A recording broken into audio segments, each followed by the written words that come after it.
Hi everyone, Professor Lady here. I wanted to do a series of videos about one of my favorite topics, which is adopting older children.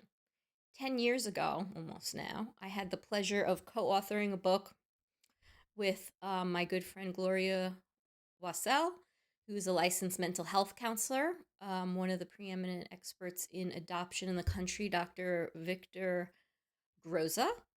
And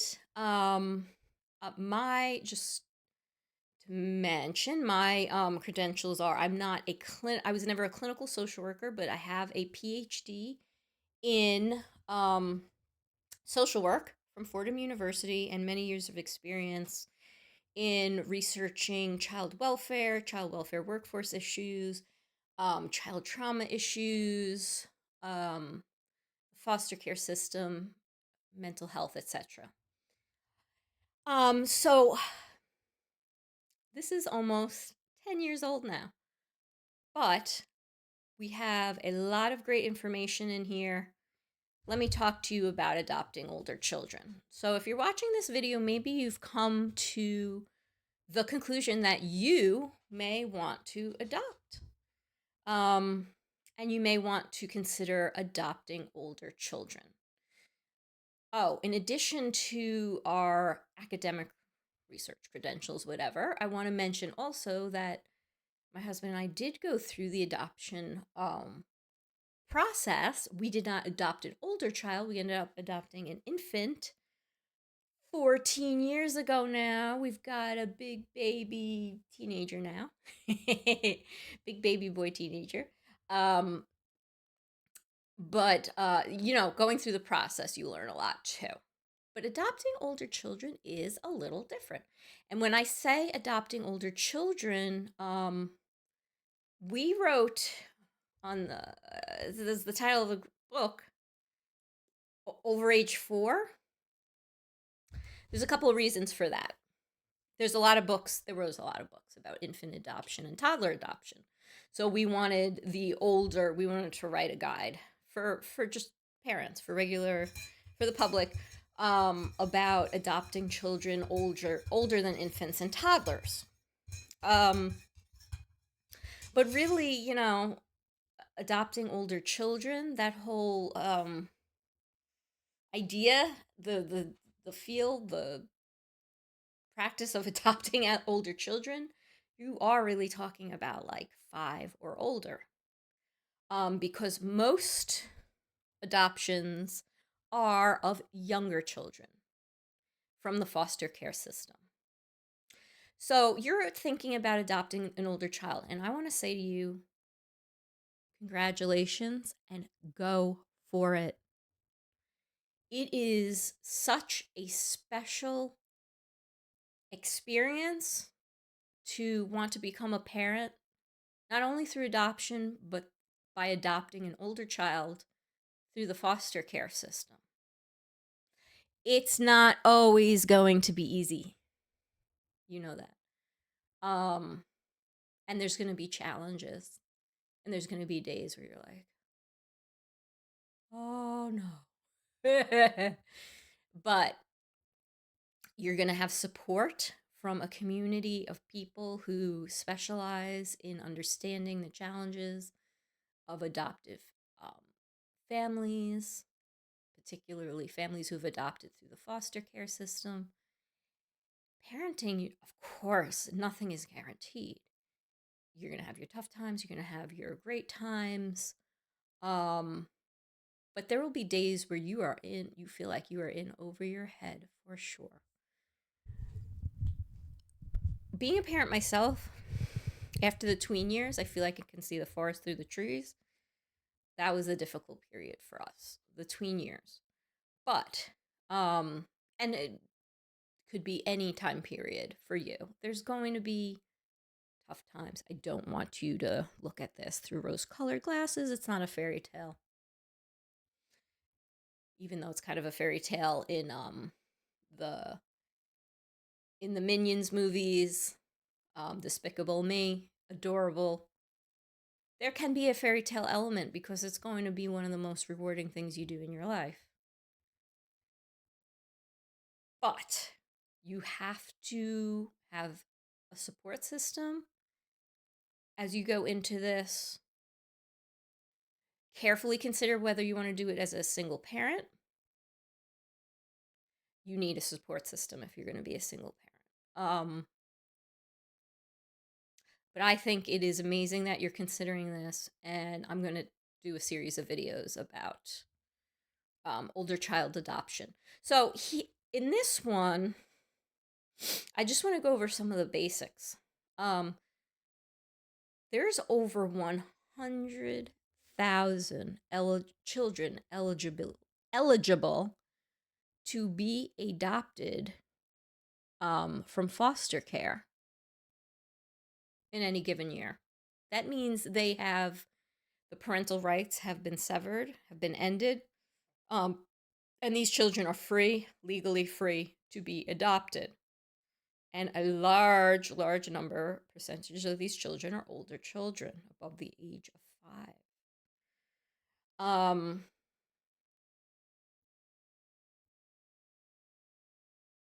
So each year there's over 50,000 adoptions from foster care.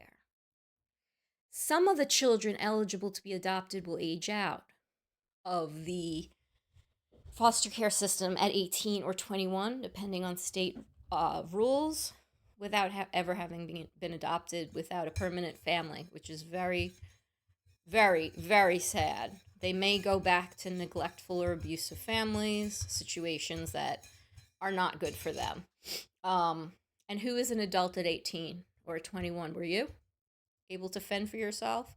Well, these kids are going to age out, maybe be given a trash bag of their stuff, sent along their way with very little support. Okay, get a job, be an adult, all that. Nah. So these kids don't do well. The kids who age out of foster care, there's higher rates of young parenthood, substance misuse, and involvement in the legal system, criminal justice system, a host of challenges. So we really need more people to adopt older children. Older teens, too. People in their early 20s. Young adults with babies of their own. All right, there's a range of children and young adults who need to be adopted. So why older child adoption versus infant adoption or young child adoption? Well, you may be the kind of person who wants to skip the baby years, skip that phase. You're not a big baby person. You don't feel like that's your strength. You have a great rapport with older children in your life, and you think you can make a difference in a child's life, and you can if you're that type of person. Having a baby is just too overwhelming for some people, too expensive, childcare issues, all of that. And adopting an older child, the impact you have on that child's life, preventing them from being in that group that age out with no permanent family, no connections at all, it's profound. It's a profound impact, and it's just going to be what other things in your life can you do that have that kind of consequential nature to it? The profound impact you can have in an individual's life. Yeah, being a parent in general, but a child that's struggling, that has no family, think about it.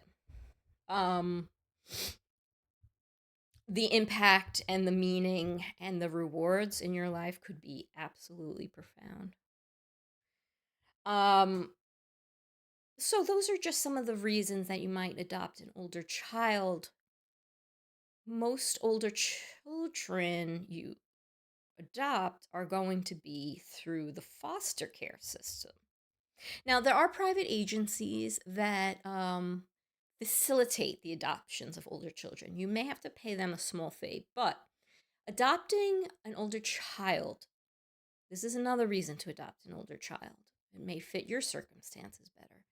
is that infant adoption can be $30,000 to $50,000 through a private agency. Adopting from foster care will cost you nothing, and in fact, you may get a stipend from the agency for monthly costs if you start out as a foster caregiver.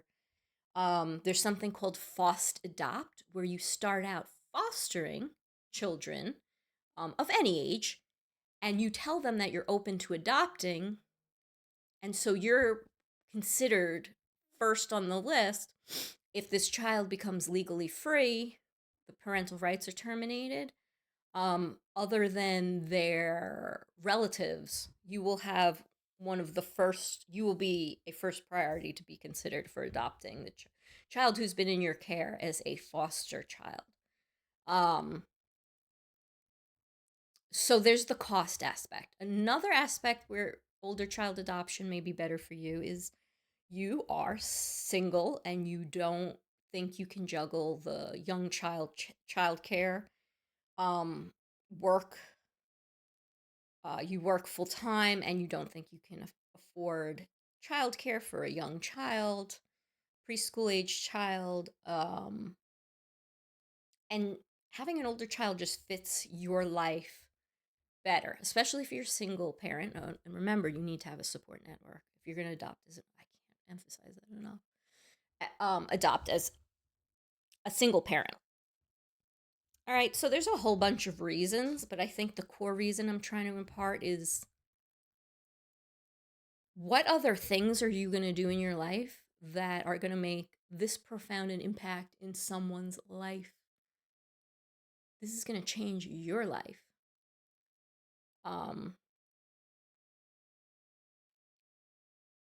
With that said, again, I will reiterate, you cannot go into this with rose-colored glasses. It's not a fairy tale. It's not a fantasy thing.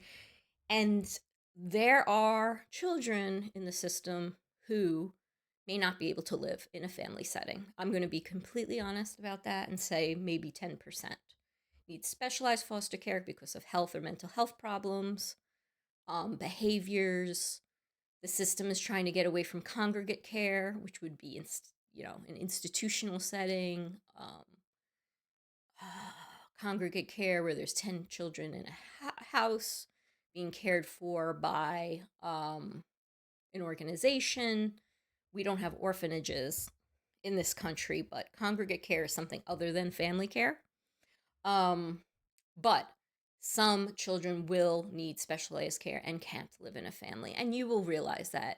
You will talk to their former foster caregivers with the caseworker. You will do your research. We'll talk about that in another video. And you will come to understand if this child can do well in a family and can thrive. But not all children can do well in a family, and they need more specialized care. And I'm just going to be honest with you right off the bat about that. So again, the group of children, why this is such a important thing for you to do is the older children over 5, by the time they're 8, their chances of being adopted decrease considerably, especially if they're part of a sibling group. So over half of the children who are adopted any given year, over half from the foster care system are the younger children between 1 and 5. So it's the older children that will linger in foster care for a longer period of time waiting to be adopted. And you have a choice between the foster care system or a private agency that helps you adopt through the public system, or intercountry adoption, which has become less of an option because many countries are closing their doors to foreign adoptions, including, since I wrote the book, Russia, Guatemala, and South Korea has greatly reduced adoptions of all kind. China and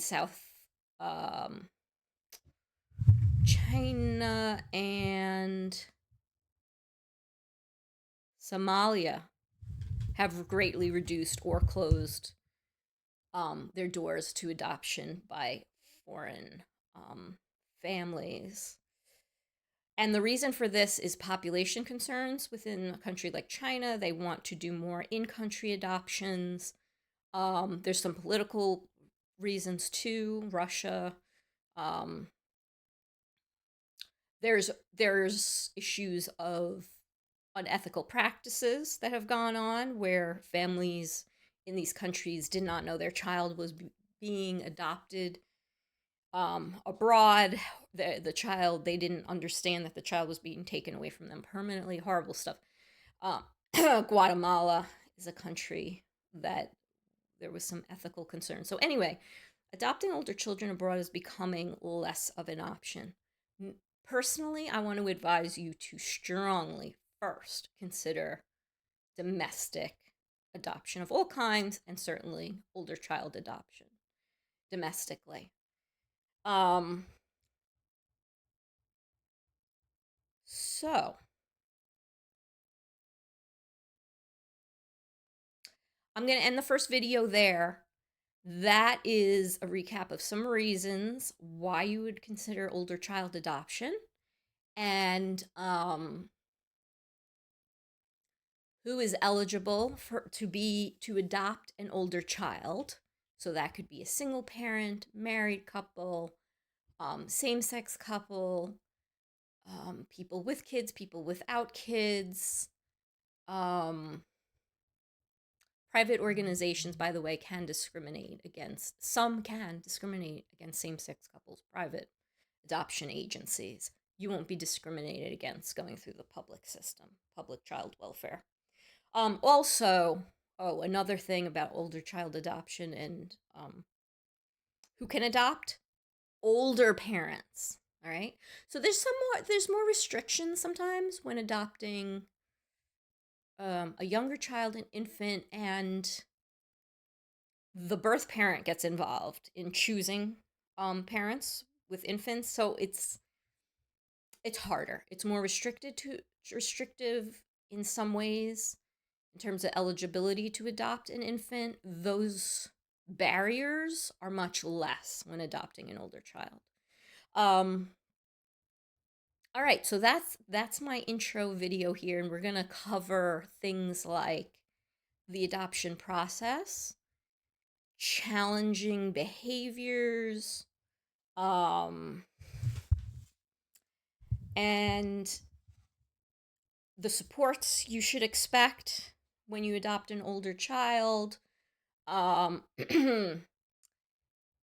cultural considerations, and a host of other issues related to older child adoption. So check out those later videos. And again, congratulations for considering older child adoption. It's going to be an incredible journey.